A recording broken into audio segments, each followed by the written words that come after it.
Guys आम मैंने समस्त जानी अच्छु आउ स्कॉलरशिपटा आरंभ दिन ही तार साइड बहुत प्रोब्लेम अच्छी आउ पोस्ट मैट्रिक स्कॉलरशिपटा जोड़ा कि नवेम्बर 30 तार लास्ट डेट थिला आउ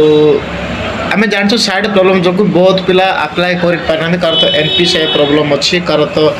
डॉक्यूमेंट वेरीफाई हो रहा जमती कि कास्ट इनकम वेरीफाई हो पारुनी कार ओटीआर वेरीफाई हो पारुनी सेमती कि जो बहुत लोग अप्लाई कर पारि ना आउ तार लास्ट डेट तार 30 तारिख थिला आउ वर्तमान ताको गत काली 30 तारिख ताको डिसेंबर 31 पर्यंत ताको माने को घुंचा जायछि एबे मो साइड चेक करूथले जोड़ा डिसेंबर 31 को सेडा जो घुंची छि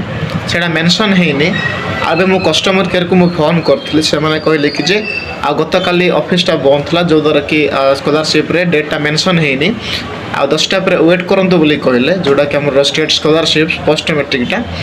आ 10टा पर साइड ओपन कर चेक करंतु अपडेट हे जो बोली कहले तो पिला माने के मध्ये व्यस्त होंतु नै डेटा घुंची जीवो समस्त आराम से अप्लाई करि परिबे आमे समस्त जानि अछु अनेक पिलांकर स्कॉलरशिप पेंडिंग अछि कार डॉक्यूमेंट वेरीफाई होने जो द्वारा कि बहुत पिला अप्लाई करि पारंती के भी चिंता करंतु नाही आ डेटा घुंची जीवो आपण आराम से अप्लाई करि परिबे थैंक यू।